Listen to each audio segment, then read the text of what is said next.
Well, hello everybody. Another CIRF report. I would really like to spend even more time studying and getting ready and preparing for this report, but I'm running out of time. So let's do this. And I'm calling this the Great Implosion.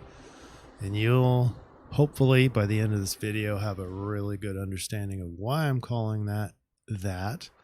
And this is for the week of November 3rd through 9th. And most of you already know there's a total lunar eclipse this week.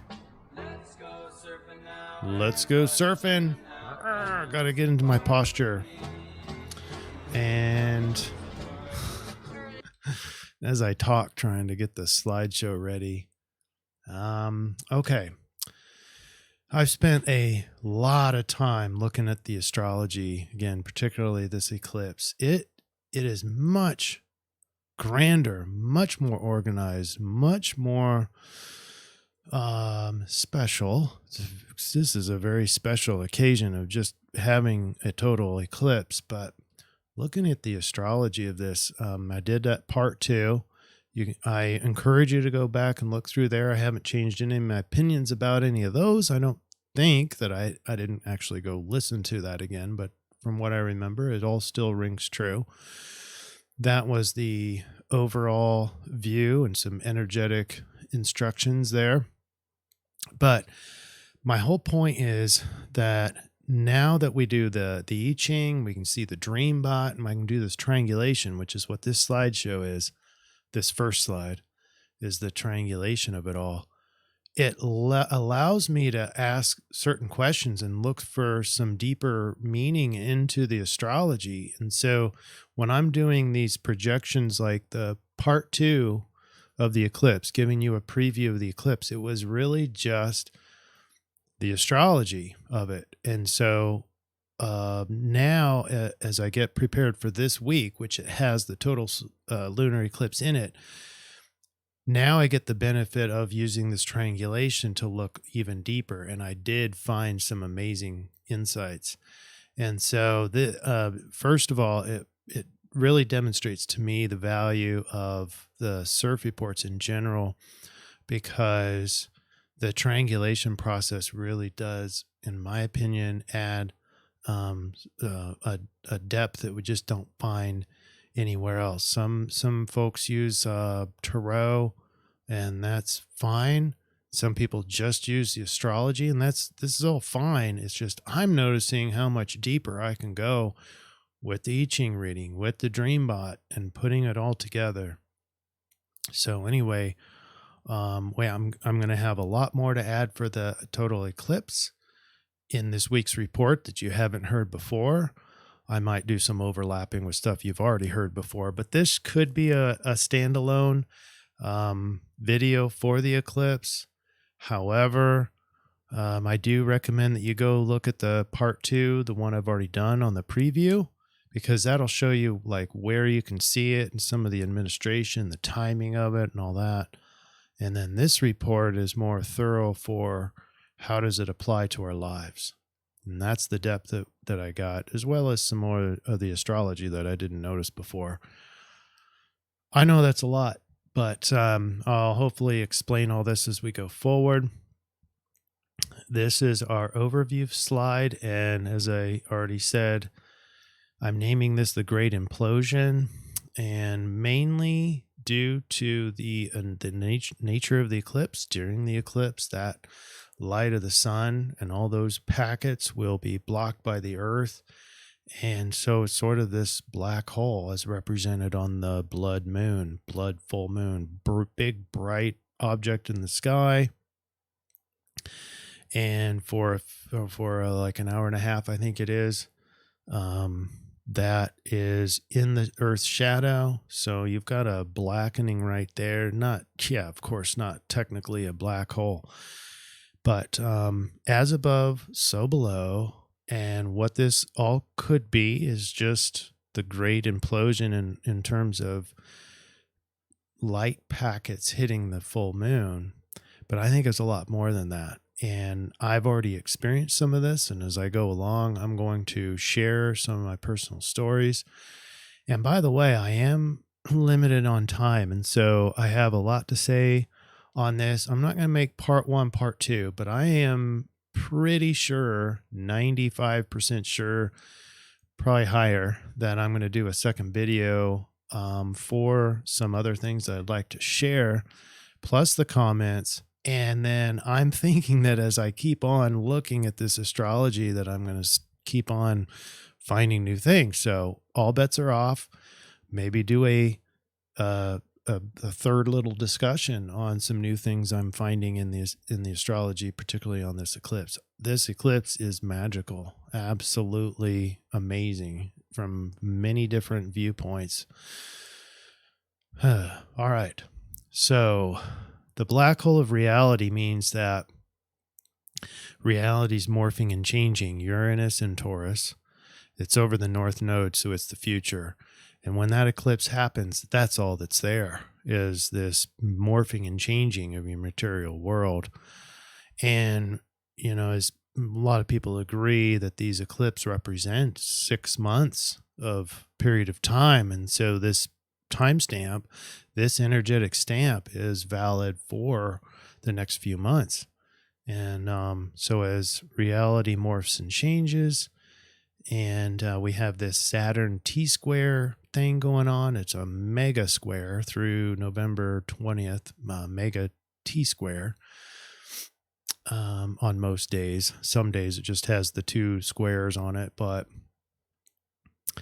it is part of the great implosion, because Saturn is the planet of decrease, challenge, potentially hardship. I'm not saying that this is going to be a hard period. Most people think it is, but it's maybe the great birthing. But I'm calling it, just based on this triangulation. That's all I'm doing. I'm not like, just taking the astrology and then just creating a creative name for it. I'm really looking at all these together. So, for example, I-Ching says hexagram 41, decrease. Well, that's a direct match with the decrease in light with the total lunar eclipse. It's also a direct match to this huge chronic T-square on Saturn, which is a planet of decrease. And then we have a time change on top of all that. Now, what's interesting is we don't lose an hour. We fall back. So we actually, quote unquote, gain an hour, if you're into all that kind of garbage.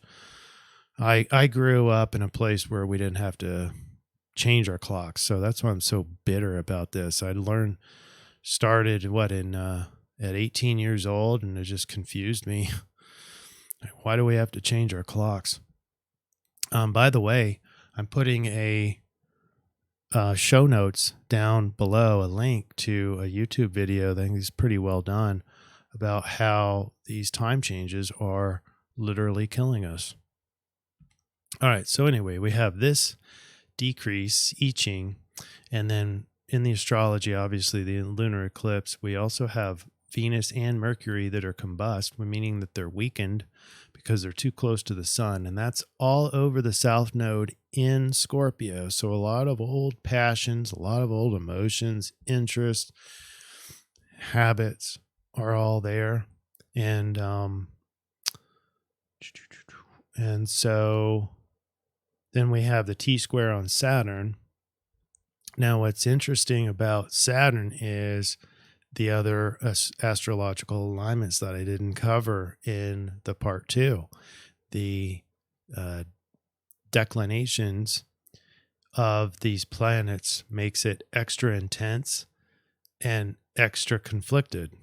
And I'll go through all that.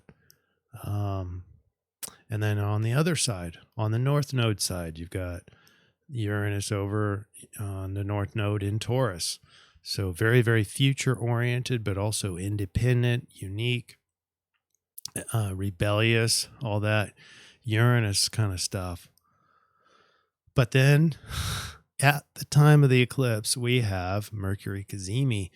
So mind, communication, very strong, like hyper strong.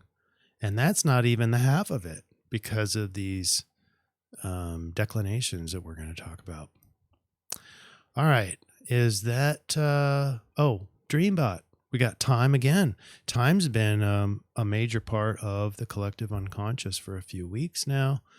And we have this very interesting outlay. This is a very different Dreambot report that I'm looking forward to showing you. But generally speaking, I'd say it's all pretty much the same backup, same overlap as the I-Ching. So same focus on the lunar eclipse, huge T-square, and even the time change. All right. Now, I know that's a lot. That's a lot more than normal. That's why I want to do a second video, and I'm planning on doing that sometime later this week. All right. I'm running out of time. Let's get started now.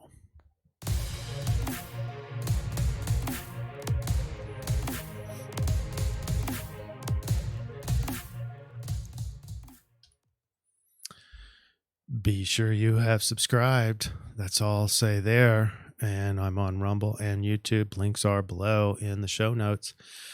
If I do this second video, I will talk about some of the comments that are fantastic again.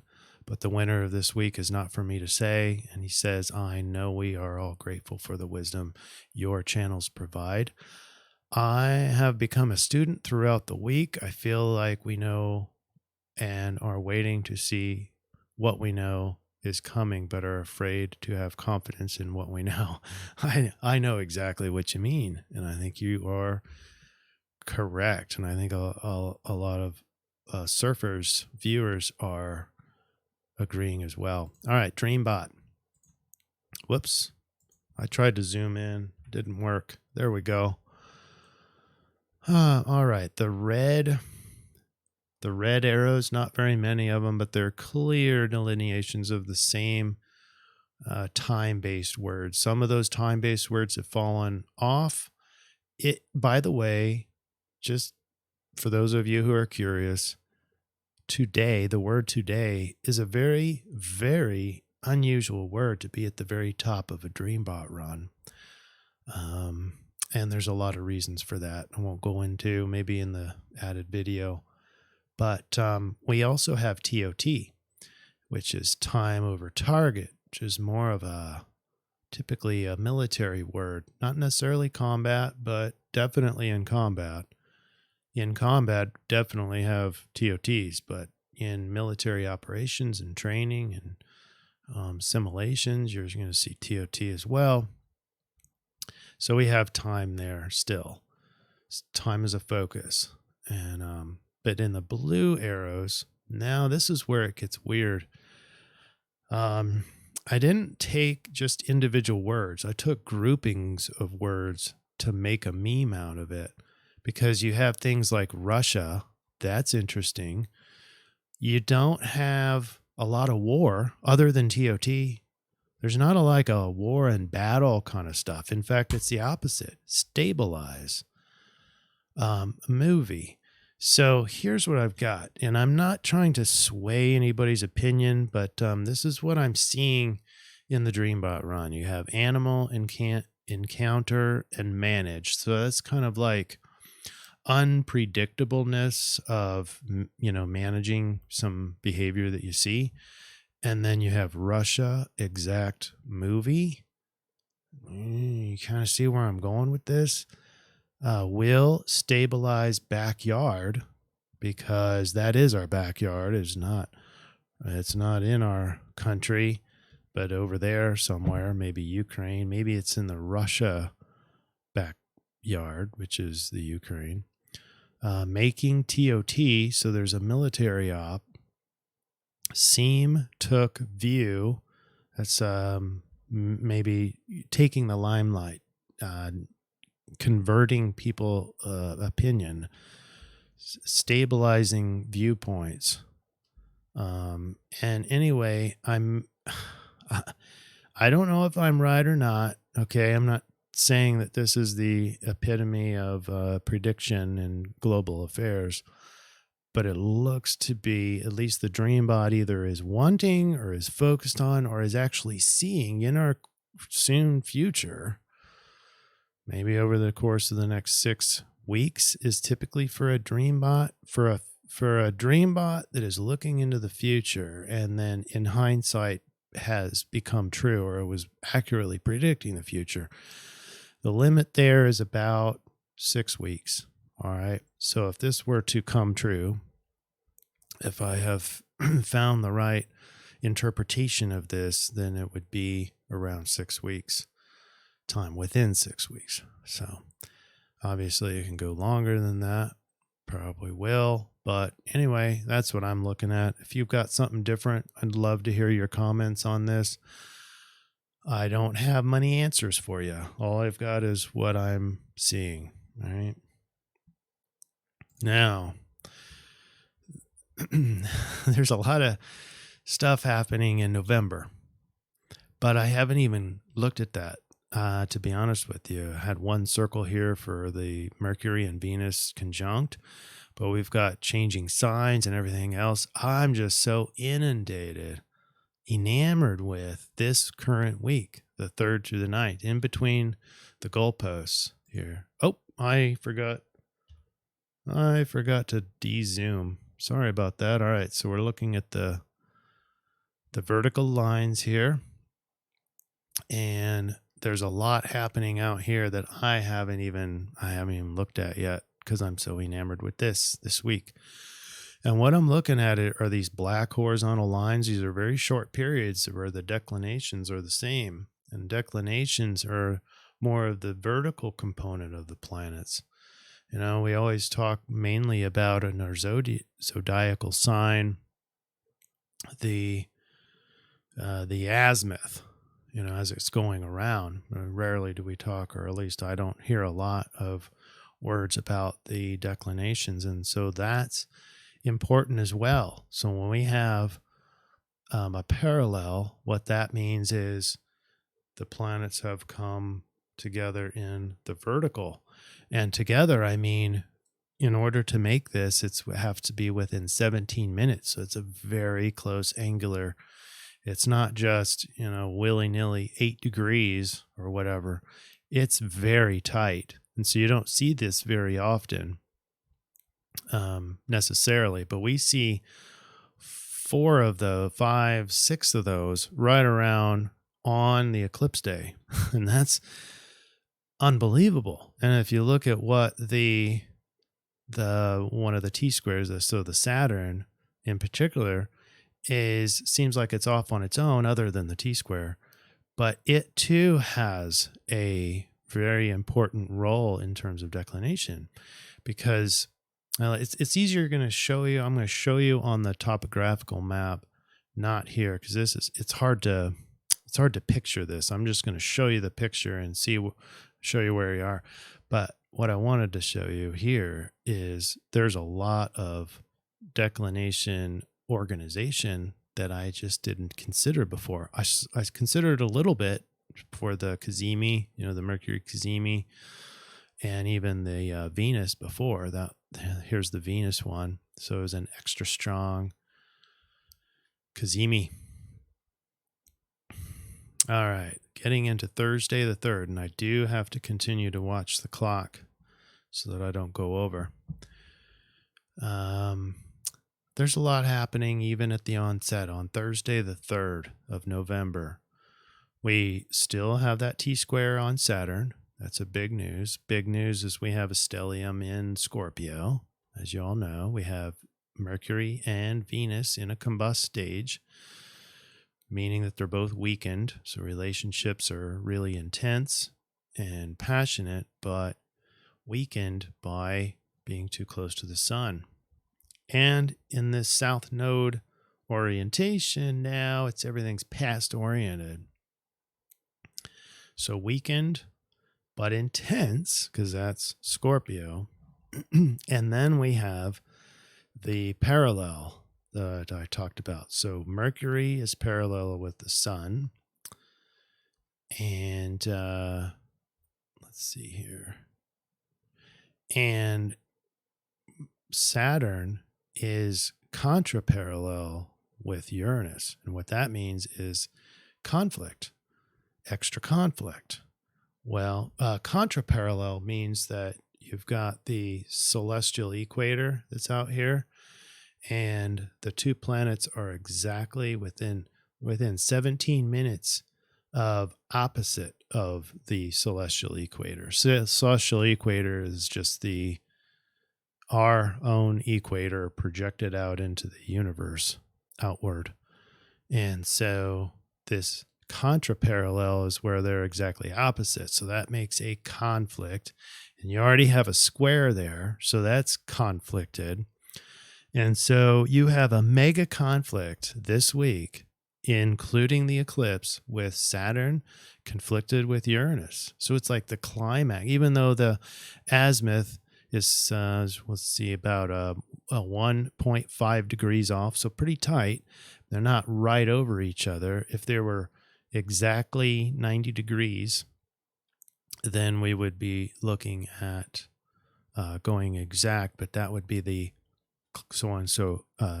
so-called climax of this square. In other words, climax of the conflict, climax of Uranus with Saturn. Things we've been talking about all year long is freedom-loving, rebellious Uranus, insightful technology at great odds now, extra conflicted with Saturn that doesn't want to make anything change other than reduce things. And that's the implosion aspect. We're looking at a major implosion, large part to do with this Saturn at T-square. And so Saturn wants to keep everything the same, and Uranus wants to change it all up. Those are conflicted. This is the angle of protest, or the alignment of protest. And we're seeing that in Brazil right now. That's the global focus right now. Even the police are on board, apparently. All right, what else do we have? We have opposition with Uranus. This is setting us up for the full moon lunar eclipse. Moon now in Pisces. So we've got quite a few degrees yet until we even come close to our eclipse, but you can see it getting set up, and that means that have to balance. We have to balance intensity with experience. So it's Scorpio, not versus. Versus is more of a square, but we have to balance these out. So on the one hand, we have intense passionate memories, and our thoughts are reverting to ruminations of the past in a weakened state, but in an intense state. So you can have extra intensity in a weakened state, as we talked about in part 2 last week. And that has to be balanced with, or can be forced to balance with, in certain situations, with Uranus, thinking differently, but an intensity of your five senses. This Taurus is about how you sense the world, how you value the world, how you experience. It's all about experience. And the past can take you away from that experience, right? So it's like one or the other. You have to balance those out. Past passions and individualistic change into the future. So there's that time element here on this continuum. Time. Okay. Here's where I want to quickly tell you about one of my personal experiences. And I think it's foreshadowing. It was intended to show me, as I was researching this, a little foreshadowing of what we can expect for the eclipse.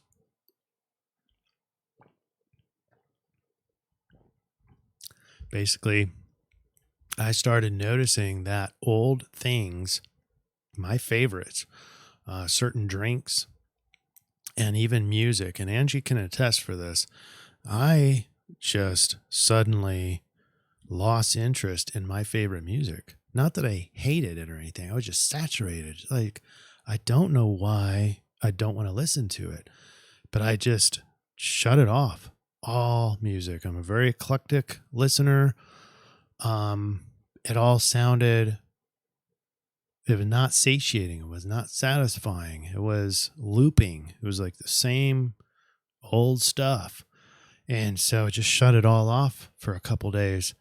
When I came back, I noticed that I had more interest in things that I didn't have interest in before. So listening to a lot different type of music and enjoying it. And so I think that's same thing with the beverages. It was really weird. Not being satiated.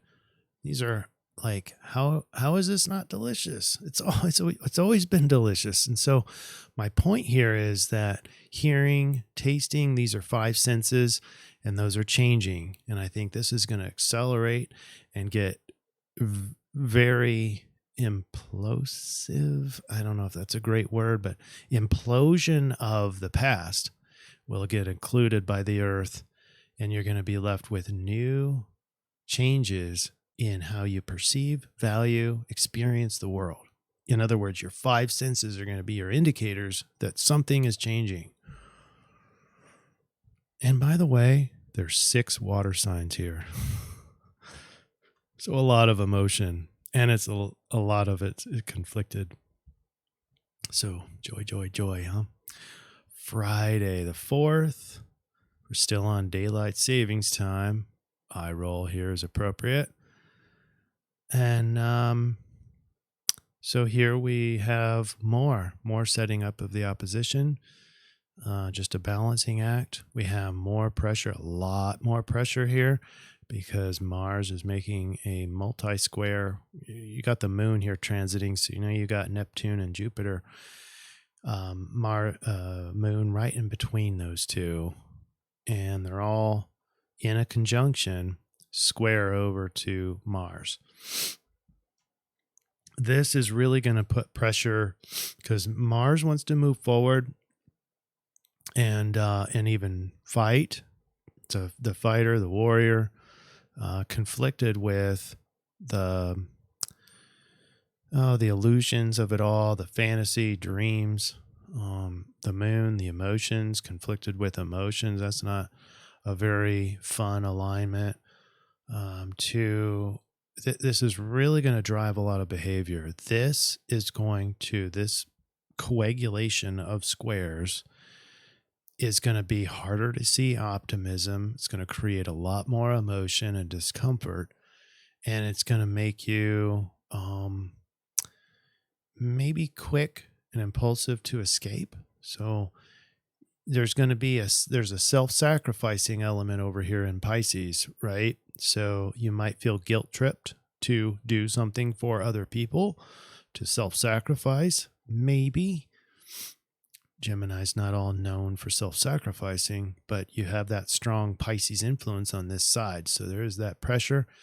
And then there's all those bets are off for escape. Whenever you've got a lack of optimism and a whole lot of discomfort emotions, you're going to escape anyway, or at least most of us are if we're not aware.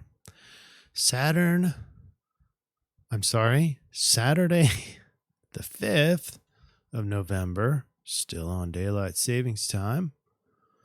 Incidentally, it's going to be at midnight, Saturday the 5th at midnight. That's when you're supposed to turn your clocks back an hour in most parts of North America, I believe, and possibly some places over in Europe. I'm no expert over there. I think some of the people are rising up in some of the states in America and voting to get rid of this whole time change thing, which I think is very, very smart. If you go watch that video in the show notes below in YouTube, time change is literally killing us. All right, plenty of things to talk about. And we have a strong combust and a double intense. Why is it double intense? All right. So combust, first of all, Mercury is weakened because it's not within the cazimi. And so getting weaker and weaker and weaker as he gets closer and closer to the sun. And then cazimi, boom, magic happens. Big, strong, but we're not there yet. We're still weakened. And this is a double intense. So Mercury is in Scorpio, making your thoughts a lot more intense and a lot more real and vivid. But it's also Mercury is parallel with Saturn.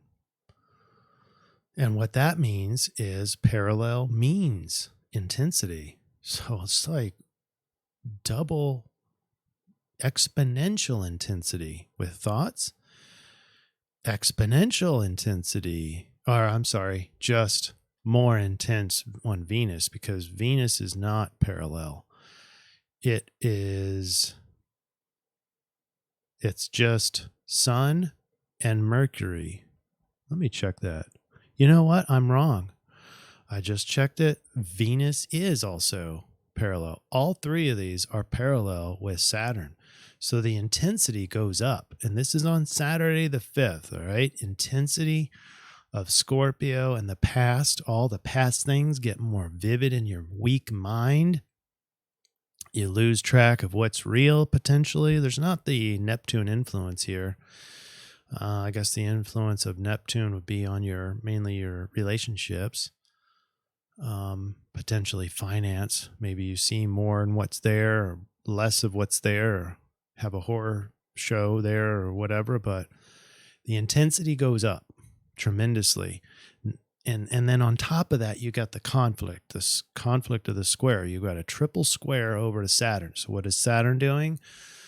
Saturn to this side, all these players are in the same piece of sky, and it's parallel, so it's extra intense. Saturn is reducing. Saturn is decreasing. This is what I'm calling the Great Implosion, and it's going to be matched equally with the eclipse, but the intensity is through the roof. Now on this side, Saturn, the planet of decrease, is squared, but also contraparallel, opposite the celestial plane with Uranus. So it's extra conflicted. It's already conflicted. Now it's double conflicted. We just talked about that. And then here's what's super interesting. So just by definition, the moon, once it gets over to Uranus, will be contraparallel. It has to be contraparallel with the sun in order to make it a total lunar eclipse, right? And so we have Uranus and the moon in the same bit of sky, contraparallel with all this. But right now it's just Uranus. So it's extra conflicted now, even though it's balanced before. Now it is a versus. Now it starts the war between the past obsessions, the Scorpio past, versus, and I can say that now because of this contraparallel, versus the independent, individualistic, unique, rebellious technocrat Uranus over the North Node. So future in Taurus, 5 senses and how you sense the world. And then, as I said before, this is your time change. And we rolled back, and you can see this standard time now, and it's 11:12. So Sunday the 6th. Not much more to talk about here. On Monday, everything is past the South Node now, still in a conjunction. Even South Node and Venus are still in a conjunction technically. But the big news is that Mercury is nearing its max weakness before the Cazimi. Now, the Cazimi is going to happen on November 7th. This is where super intense, double intense, and then having this strong intensity of decrease in the mind. It's like the Great Implosion. I can't think of it any other way. This is the Mercury that's doubly intense with decrease and challenge and limitations. Okay. And then Cazimi happens at 11:32 p.m. Standard Time, Central Standard Time in the U.S. on November 7th. And when that happens, if you're awake at that time, start to notice if magically your eyes awaken, the mind awakens, it gets clarity, instant clarity. So you got all these influences. You have both the intensity, you have the squares, those aren't going to change. What changes is Mercury gets close to the sun, and boom, super mind, super logic, super insights, super assimilation of what you've experienced in the past, and possibly assimilating those into the insights you get from Uranus over the North Node. Both of these make it easy to escape. So you've got both of these. So you've got Mars square to Neptune, and you've got Neptune and ego and relationships. Venus and Sun are trine over to Neptune. So easy to escape. Escapism is a thing here. All right. So here's our total, and checking the time. All right. Total lunar eclipse in Taurus over the North Node conjunct Uranus. It's a full beaver blood moon, and its pure emotional change envelops the planet. Emotions is the moon, change is Uranus, and that's all that's there. It's the biggest thing in the sky at that time, and it's going to be on election day at 5:02 a.m. Central Standard Time.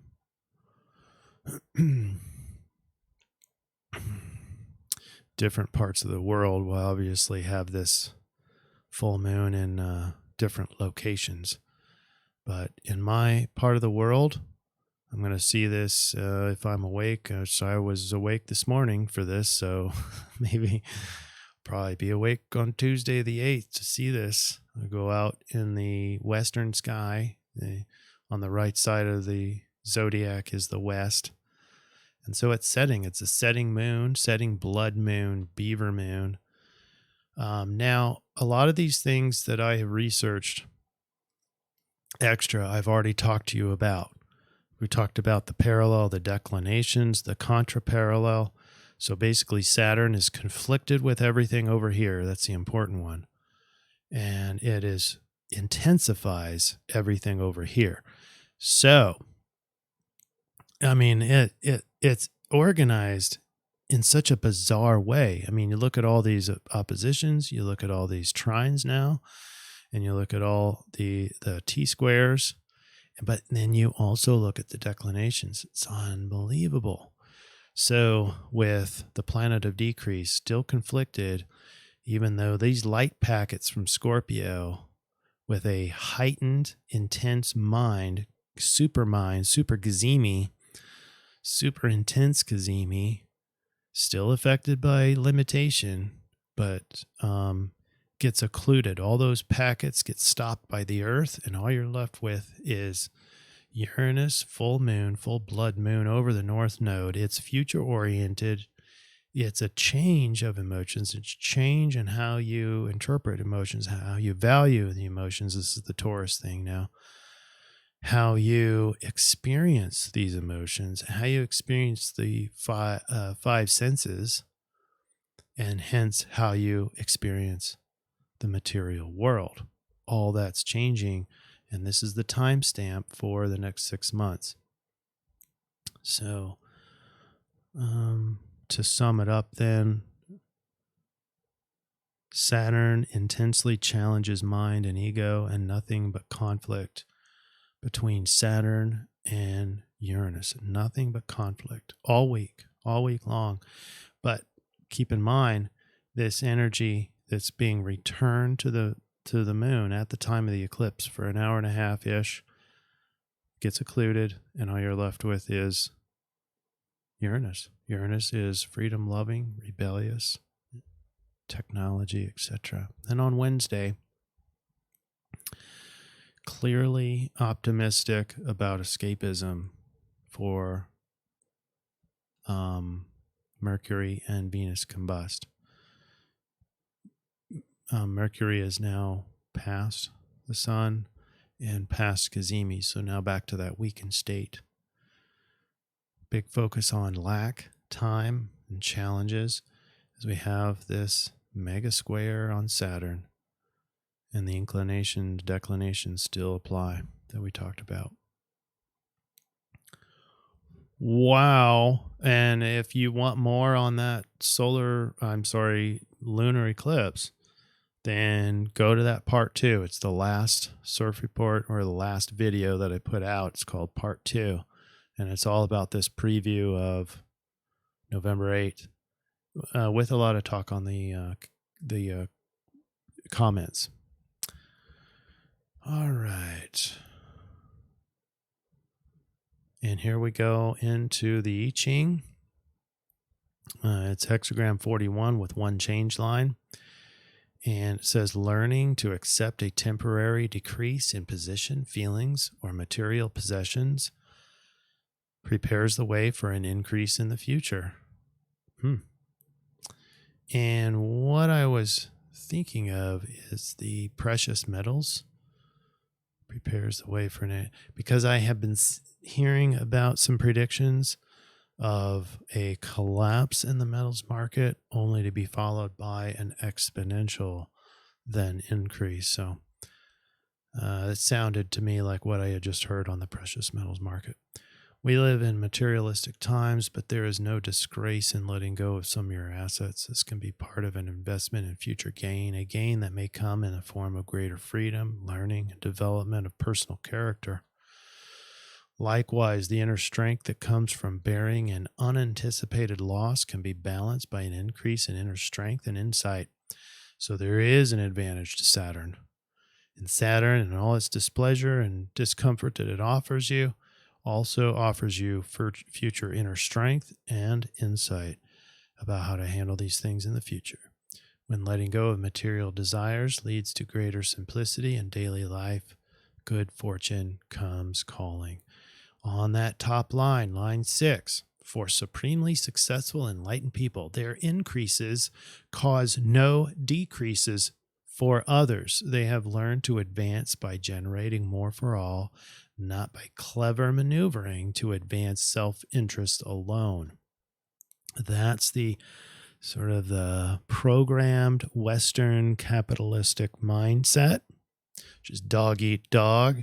I don't care that this makes you suffer or makes you go poor. I'm taking from you. Now, that's not supremely successful. So neither is just giving everything away. Right? So you can consume, you can take, and you can have increase as long as it doesn't mean decrease for others. Prosperity of such people rebounds to the good fortune of all beings. All right, put that change line in and you get 19, approach of spring. This is a solution. This is not saying that spring is early. It's saying that you have to use the behaviors associated with 19, which are like a snake emerging from hibernation. Negative forces are only beginning to stir and can be effectively controlled. Let me read that one more time. Negative forces are only beginning to stir and can be effectively controlled. Whew, that's powerful. This is a time of hopeful progress and must be used to one's best advantage. When approaching good fortune, conscientious work pays great dividends. Act now, so at some point this ripe opportunity for advancement will be challenged. No spring lasts forever. It's wise to stay alert. So here's the behaviors that were being recommended. Act now. So seize the opportunity, stay alert, note the changing sign of the times, so be aware. Prepare for less fertile times is a noble and fruitful effort, so continue to prepare. I know a lot of you have already been preparing. Well, it's an endless activity, right? You can't get prepared enough. No one will feel prepared when it all collapses. no one will feel completely prepared. Then you'll realize, oh crap, why didn't we get this when we could have? All right, here it is, the grand implosion of reality and your five senses. That's plotted onto our tropical astrology chart and converted into the rave of 2 and Aries. And I've got to speed up. All right. The receptive is basically the moon. So the moon, it matches 2. 2 is the receptive, the yin. Receptivity is the primal base through which any response is determined, the root of action. Uranus is in line 4, secretiveness, more than modesty, the ability to preserve harmony through discretion. And then line 3 is where the moon's going to be at 16 degrees Taurus, 1 minute, the teacher that never stops being a student. The recognition that receptivity is a lifelong process. All right, quickly, let's get, I only have a few minutes left. And here it is, the great implosion. At least I put a question mark on there. But even if their reality doesn't implode, like we're, like kind of stormy and all that, and everything rights itself, you still have the big eclipse. You have the huge, intense, and conflicted Saturn T-square. So there is a great implosion. It's just, is this going to bubble out into an implosion in reality? Like the diesel, the limit on diesel. This is about the time when that's going to supposedly end the supply of diesel, which other people say that will collapse the economy. Okay. Good. Well, there's the great implosion then. Here's the influence overview. Leading up to the eclipse, Uranus synergizes future insights, changing Sun, Venus, Mercury aspects. Past obsessions, Scorpio, begin dwindling. That's the square to Saturn. Your past obsessions begin dwindling. That's the experience I had, and it was, I believe, a premonition into this week. And then past obsessions change. That's the opposition to Uranus in Taurus. So your five senses morphing as interests change. Eclipse on the 8th initiates a 6-month process of cutting the past, liberating, initiating your unique dharmic path into the future. Your dharma, your life purpose. That's the North Node. And it's in the eclipse. So your dharma gets pointed out to you. All right, here we go. And I do have to hurry. The I-Ching 19, stay alert and act now. The rave says patience, receptivity is a lifelong process. And line 4 said secretiveness, the ability to preserve harmony through discretion. Higher knowing doesn't have to be expressed to be recognized. Okay, so this is a very personal feeling and solution this week. And just so happens to be Sidereal Aries. Very personal, very individual. All right, here we go. Overall triangulation. As you notice, change in your reception and experience of reality, especially associated with old habits, passions, obsessions, and interest. It will behaviorally behoove you to stay alert and seize the opportunities created by severing from the old. Sidereal Aries solution allows you to confidently and boldly benefit from these changes, using impulsiveness to your advantage. Accentuate this dynamic during the eclipse energy by making an altar or a secret space or whatever you want to create there. Now, the point is matching the higher knowing from Uranus insights about your future dharma and making those changes. During the eclipse and throughout the next 6 months, continue to sever prioritized, old, stale, unhealthy, limiting habits, ruminations, patterns, interests. We can even include relationships, from your past and affirm new replacements that serve and support your divine path.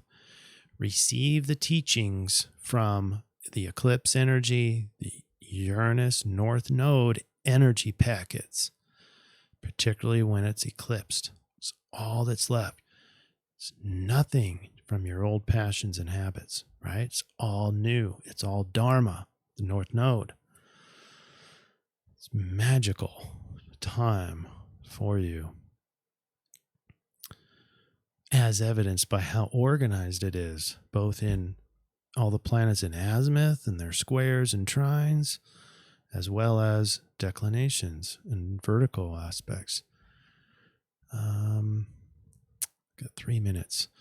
I'm going to use this affirmation. I easily replace the unhealthy habit pattern of, just fill in the blank, with the new pattern of fill in the blank.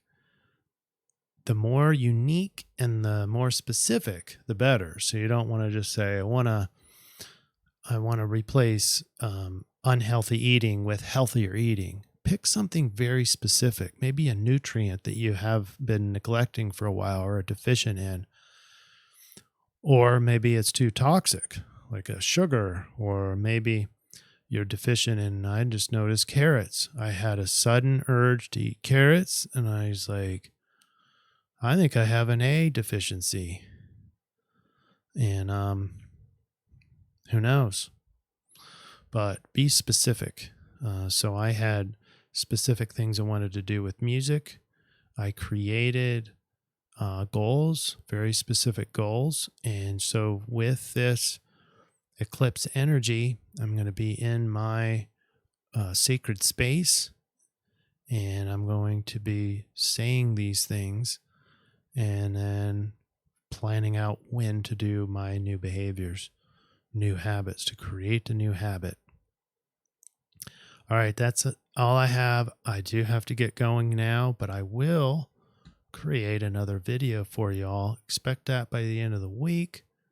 And it won't be part 1, part 2. It'll be a totally separate video, mainly talking about the responses to your awesome comments and maybe any other insights that I forgot here in terms of getting prepared for the eclipse, and anything else I didn't cover. All right, you guys kick ass in this great implosion, okay? Opportunities await us, but the biggest one for all of you individually, this is a very individual eclipse, is your dharma, your life purpose explodes.